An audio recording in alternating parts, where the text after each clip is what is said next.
Hey everybody, it's Joe Sanders back on the Stop Posting, Start Marketing podcast. Thanks for listening. We are on episode 5. Today, guys, we're going to talk about using ample resources. Remember, we are going through a 5-step process here that'll help you strategically be successful using digital marketing. So let's run through that really quick. If this is your first time listening, welcome. Let me run through the 5 steps really quick. You can always go back and listen to our previous episodes if you subscribe to our podcast, you won't miss anything. But I want to break this down so you understand. So we're right in the middle. So here we go. Number 1 is to find the right audience. So important, understanding who your audience is before you do anything. The second step is to create great content, right? The right content for the right people. That's really, really important. The third thing is to promote your business as a brand. Don't just post things. You're going to market things, hence the name of the podcast, but understanding how to brand yourself. It's so very important. And today we're on step 4, which is using ample resources. Next time, we're going to dive into step 5, which is analyze the results so we know that what we're doing is actually working. But today we're going to focus on using resources. With me, again, is the fabulous John Meier from Arizona. I'm in Chicago. He's in Arizona, so it's much warmer where he is. John, welcome back to the podcast, man. What's up, Joe? Great to have you, man. So, good to be here. Yeah, we're going to dive right into this. Oh, by the way, you did a great job last time on the podcast, and I got some feedback from everybody. They said it was fabulous. And they said, you know, Joe, it's so much better when you don't just sit there and talk to yourself and you get other people that are smarter than you. It's great feedback. So thanks for making me look good, my friend. All right. So here we go. So when you're talking about resources for your digital marketing campaigns, you know, a lot of the questions that I get, and John gets too, when we do consulting for clients is, how much money do I spend? Well, how much do I spend? I literally, John, just got off the phone call with a guy. It was a referral. And he asked me, before he told me what he was doing, before he told me about his event, well, how much does Boost Post should I do? And this is a cool guy. This is a very intelligent guy. And I think he was just excited. But that's what he asked me. He goes, how much to boost these posts out? And I said, well, I don't know, man. Like, what is the scope of the event? Like, what are we looking to do? How many people do you want? Where's it going to be? How much time do we have? And all these different things. So that's what goes through my head. But John, when you're working with a client for the first time, and I'm sure that conversation comes up, how much money do I spend in my campaigns? I mean, what goes through your head? And what do you tell clients when that comes up? You know, I really think it depends. It kind of what you just said. I mean, I feel like you have to know what are their goals? What are they looking to accomplish? And it really is industry specific too. Right. With Google Ads, you could be in an industry that there is a lot of opportunity with, you know, the Google Ads. And when I say opportunity, it means there's a lot of search volume for those keywords.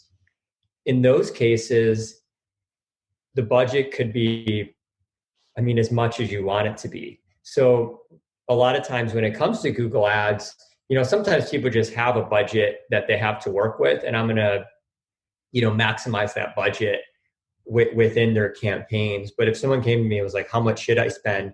You know, what I would then go do is Google has something called the keyword planner that you could use in the Google Ads platform.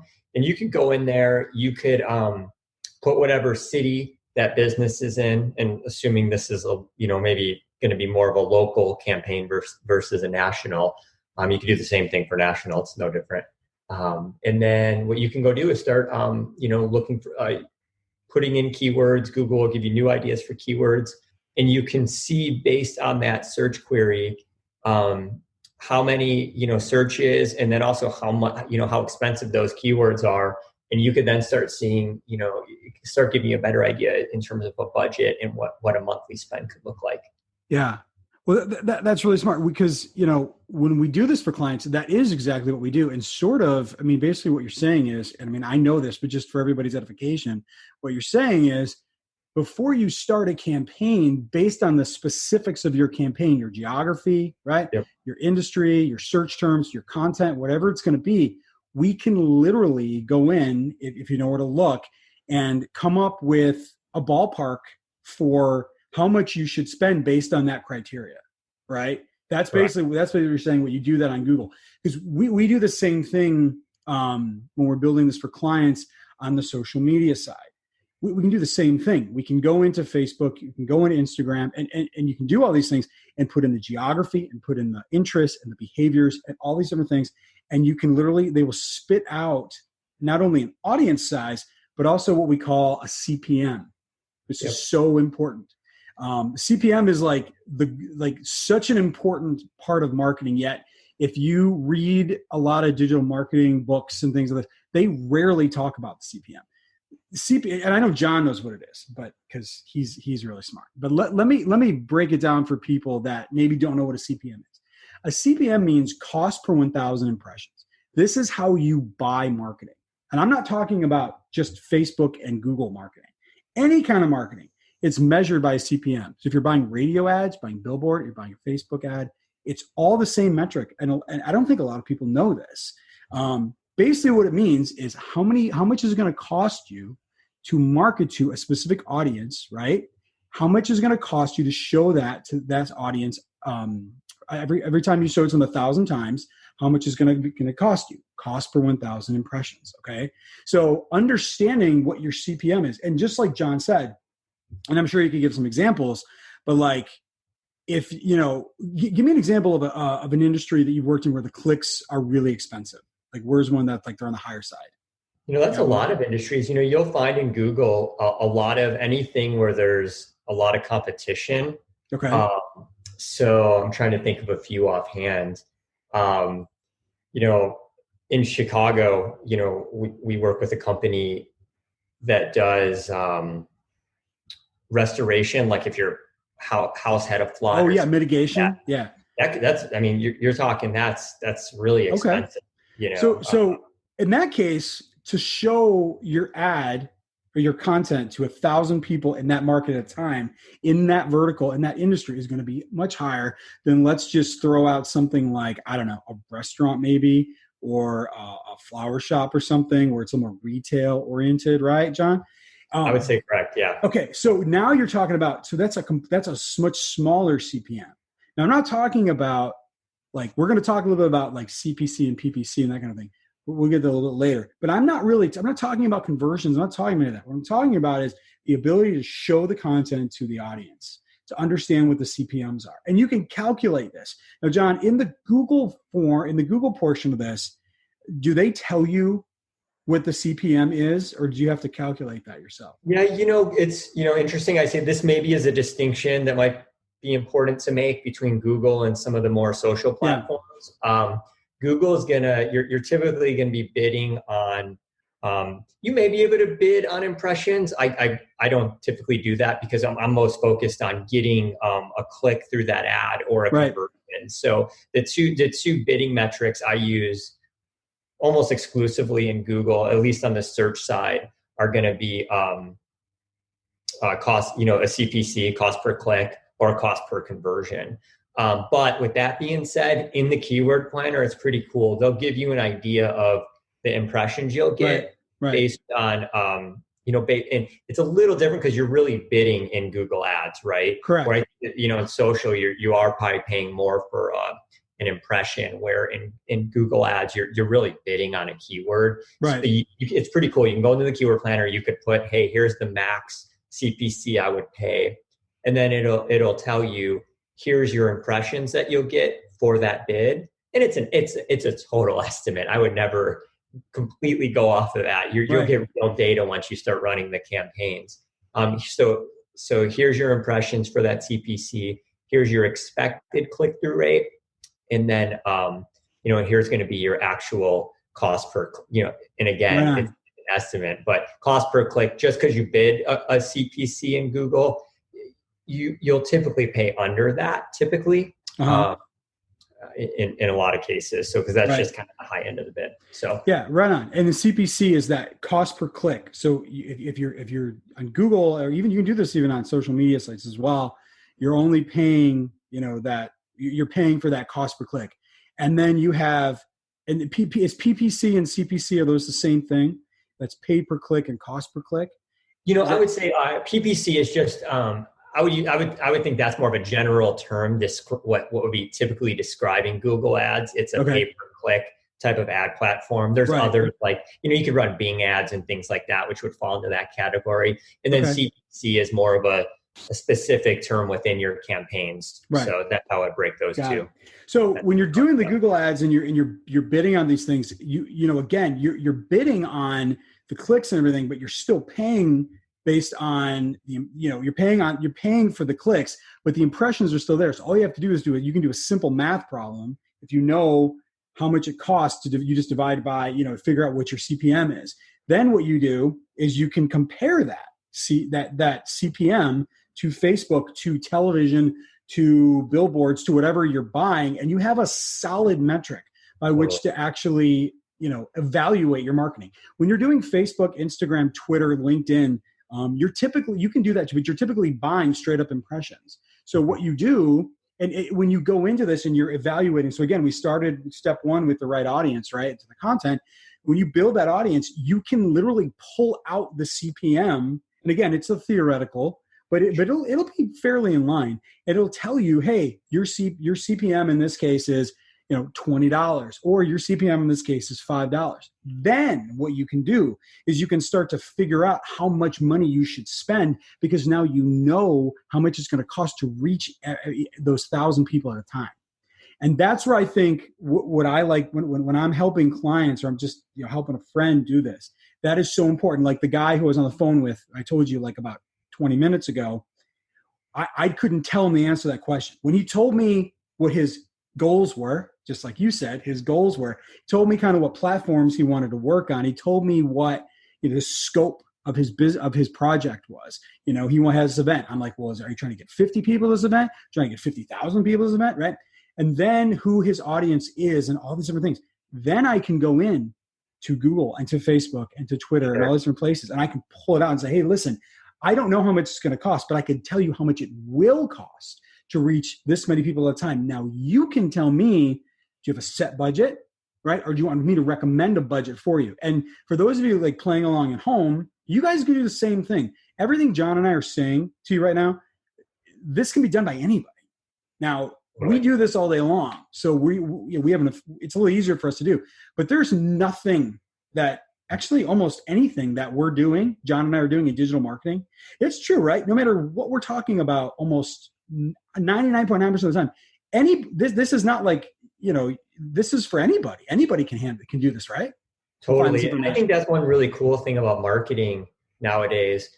In one sense, it could be like confusing because there's so many different things you could go do for marketing. Right. But I think the really cool thing about marketing these days is a small company has access to the same platforms as a major company. And the difference is going to be your spend. Maybe some company has $10,000 a month to spend in ads and a small company has 500, but it's pretty cool that that small company has access to the exact same platforms and tools. And again, it's just going to be on a little smaller scale. And to your point, you really can go figure some of this out on your own. You really can go in and use these tools and learn. So yeah, and you're right. And it's not even so much that you can; it's that you should. Right? Like totally. If you follow this, look. The marketing strategy we use over here is not like the be-all end-all strategy. I've said this a million times. I didn't like have a coconut hit me in the head one day and I just woke up and I've got this 5-step strategy.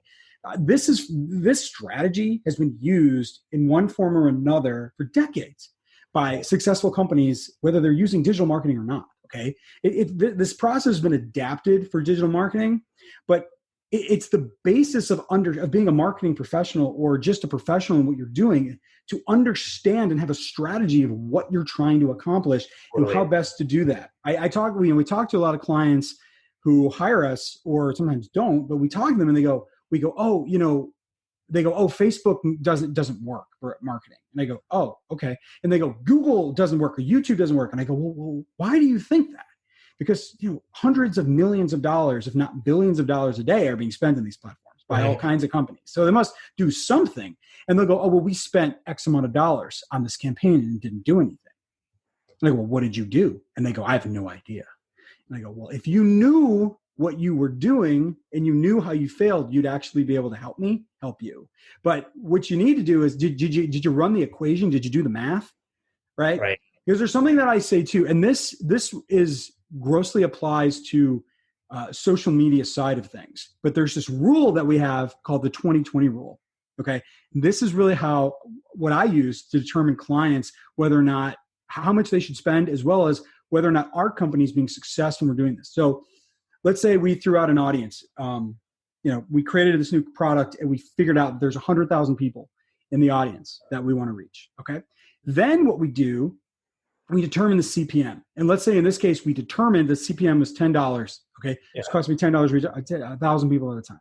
Now, right there, I haven't done anything. I haven't posted anything.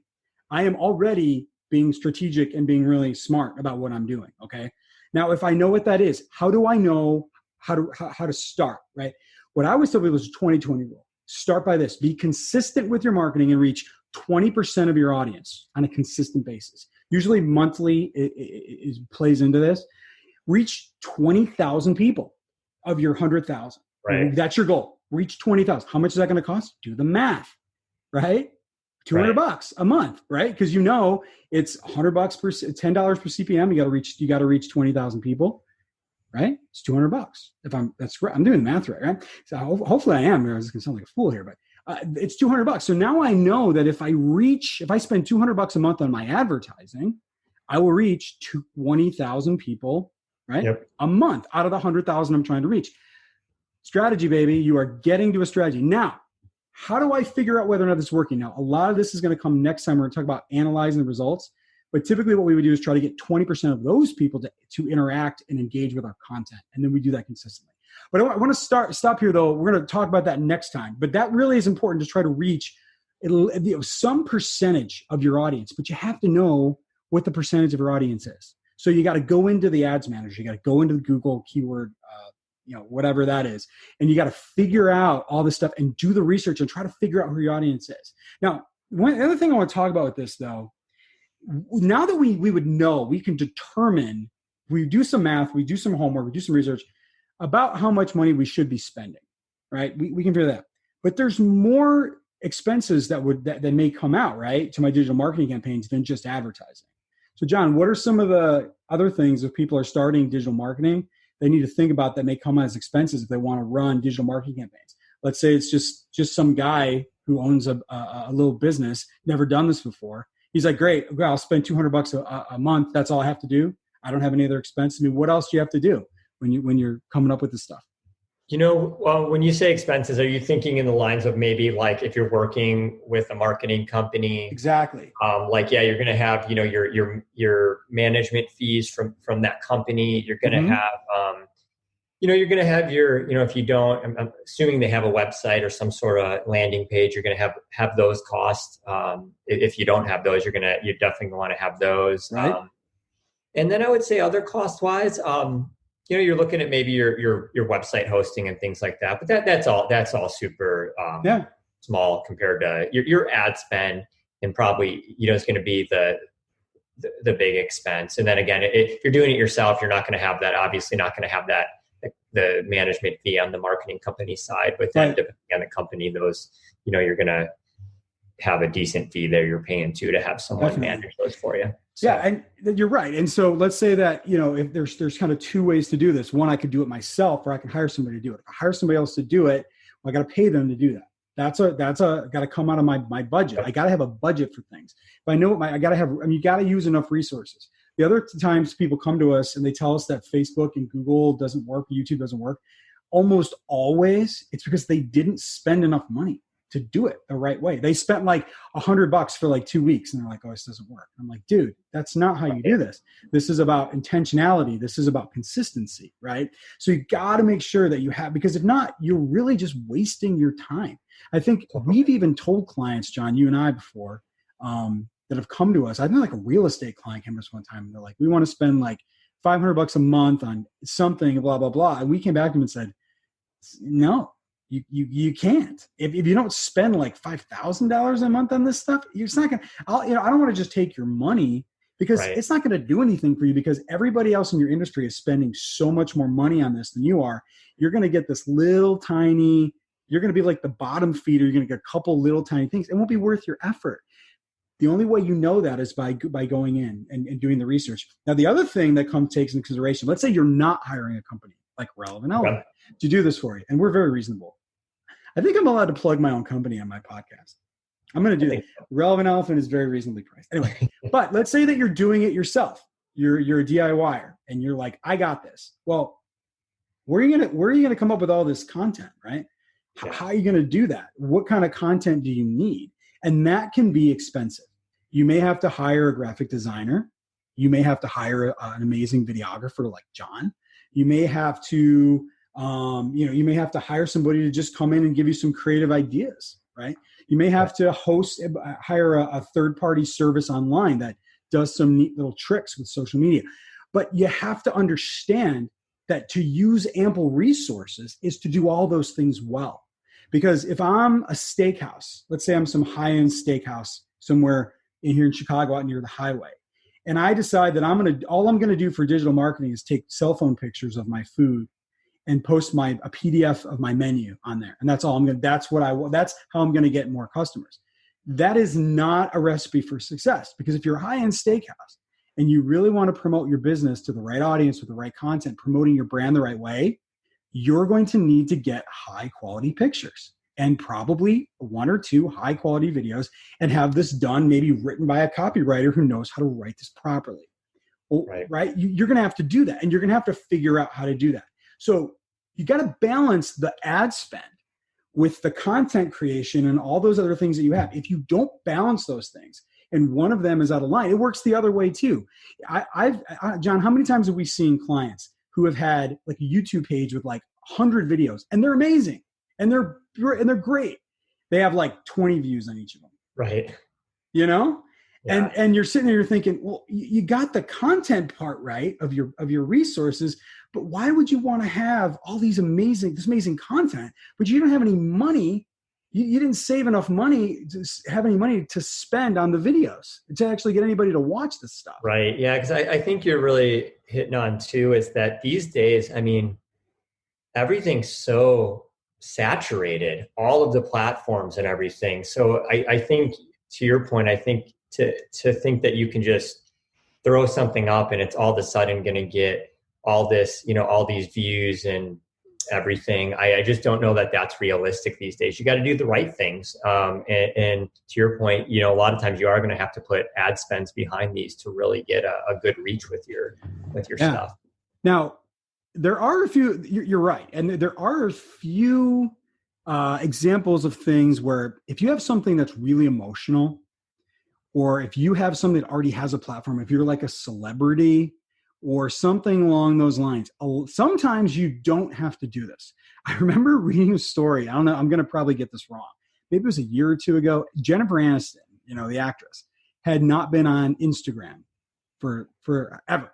And so like a year ago, and I'm going to have to Google this, see if I'm right. She signs up for Instagram and does an account. And in like an hour, she had 1 million followers on Instagram. Okay. That's because she's Jennifer Aniston and she's a worldwide international movie star. She probably doesn't need to figure out the CPM of marketing to her audience.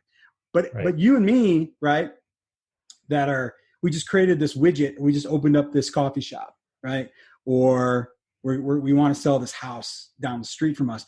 We're going to have to probably get a little more creative with our content and a little more tight with our budgets to understand what do we need to do to get people to pay attention to us, to do what we want them to do so that it actually works. But there are cases where, I mean, look, people have gotten overnight success with marketing. We see this all the time.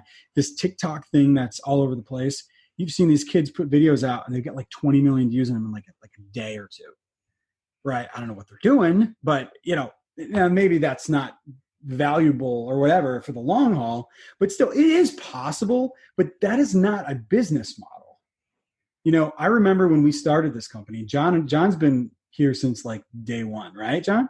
Like when we've been doing this for 5-6 years now as this company. And I remember that the referrals were coming in really heavy for us, and they still do. But that's really how we were doing it. But I woke up one day and I thought, like, dude, referrals is not a business model, right? That's just not a marketing plan. Referrals are not a marketing plan. Referrals are great. It's the best marketing you'll ever get. Word of mouth marketing and referrals. You can't ever get better marketing than that. And this is coming from a guy who does this for a living, right? But now I have to try. But if I want to really grow my business or grow my social media pages or grow my digital presence on Google or whatever I want to do, I gotta have a strategy. And one of the parts of the strategy is I gotta understand not only who my audience is and how many of those people are there.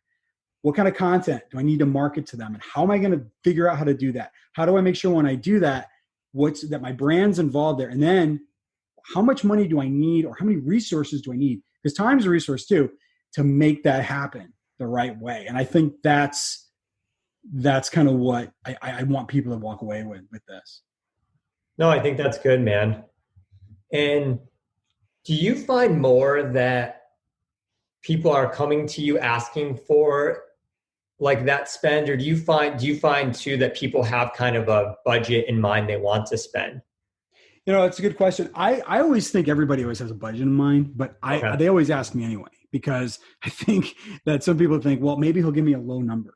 Yeah. And I can always give you a low number, but that doesn't necessarily mean it's going to work for you. So, I think I'll always have a number in head, but I don't think that when people come to me, I've never had somebody come to me who already knew like what the market was, how much it's going to cost. I could, again, don't forget, you could do the same thing because you've done this 100 times, 1,000 times, and I have too.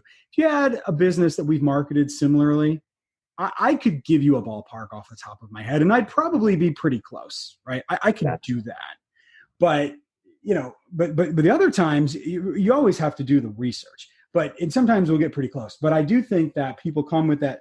Nobody's ever come to me understanding that before. And so I always like to really harp on this with people. And even though it's sort of this long-winded conversation at times, and sometimes people roll their eyes and, can I just hire you? Will you just shut up? I'll just, we'll just pay. We want to pay you. Just let us pay you.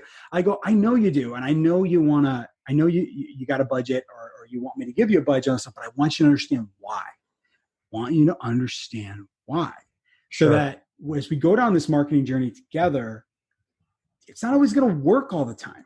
Marketing is not a science, it's an art, right? And it doesn't always work. And so we have to adjust it. So we know what we're doing with strategy, then we can adjust our strategy and not just say, oh, this didn't work, so let's just turn it off. That's what I find. I mean, would you got the same thing with people when they come to you? Yeah, I feel like, I've definitely encountered where it's like there's kind of a budget there for the marketing. And the reason I would bring that up, because I think when that's the case, then it's, I guess, and this could apply to the business owner too. If they're like, I have $1,000 a month to spend on my ads, then I really think if that, and I'd like to get your thoughts on this too, then I think it's really working backwards and finding out the best platforms and the best use of that budget. Yeah. Oh, so definitely. That's the reason I bring that up. I think that's if you do have kind of a set budget, I think it's really finding the best use then of that budget for your specific business. That's, again, going back to, knowing your goals, knowing what you want to accomplish with your ads, really matching that up, with the right marketing platform, whether, as we know, Google ads maybe in some cases is better for a business than social media ads and vice versa. So, right. No, you're right on, because we all have set budgets, right? Like if we all had unlimited resources to spend, then great, but we don't. We always have that. So yeah, I think but you got to know. It's that old adage, like the only time you can ever break a rule, right, is when you're doing it intentionally. So if you know that, well, I should be reaching this many people because this is what that equation that Joe told me to figure out this 2020 rule. Again, we'll talk about it a little more next time, but he told me this should be, but I only have this much money to spend. Okay, great. Now we can go in and we can't reach that 20%, but we can reach as many. We're going to do something to adjust that so that it's going to work. We're going to break the rule, but we're doing it intentionally to fit what we're doing. We're still not just saying, oh, well, it's going to be $150 a month and blah, blah, blah. Right. No. We're fitting it in to our strategy. We're still being strategic, but sure, everybody has budgets, set budgets they have to work with. And the goal of really guys like us being, marketing managers and digital marketing guys is to make it work with whatever budget. But I think communicating and being transparent with the clients that we work with. And then again, Sure. if you're doing this on your own, you can do the same thing, understanding what the scope is of how many people there are out there, what's the CPM, what's the CPC that you're researching. Then you can get, hey, you know what? Now I can figure this out. I got a ballpark number of what I need to do. And now I kind of know where I can go with it. Because if not, you're just. Well, and I think that's really cool what you're talking about. You're giving a strategy. If you don't have, that if you're not sure what to spend, you're giving a really good strategy for people to utilize for their business to start understanding what they should be spending. So I think that's right. Awesome. So that's great. That went really fast. So that was, that's a lot. Good stuff, John. I knew bringing you on was a good idea. I really did. I think we should rename this the Johnny Meier podcast. I'll be Ed McMahon. I'll just be your Ed McMahon. I'll just sit aside and, throw a quip in once in a while because you're making me look good. So, well, great. Hey, thanks everybody for listening. John, thanks for being here. Appreciate it. Good insight. Great stuff. So we're going through the 5 steps. So next time we're going to talk about analyzing the results, which is going to help you to be able to understand whether or not your digital marketing campaigns are actually working. And then we got plenty more stuff. We're not going to stop just at the 5 steps. We've got all kinds of things that are going to help you to run solid digital marketing campaigns that are strategic and that actually work. And that's where we're at to help you guys out. If you have any questions, comments, or concerns, but especially questions, please send them to us. Go ahead and send them to us via our Facebook page, our Twitter page, or our Instagram page, Finding Relevant Elephant. You can go to our website at relevantelephant.net and you can send us a bunch of questions. If you took the time to listen, we'd be more than happy to take the time to listen to you. So please subscribe to the podcast. Come back next time. We'll have more from the Stop Posting, Start Marketing, and we would love to continue to have you as our guest. So this is Joe Sanders saying, as always, stop posting, start marketing.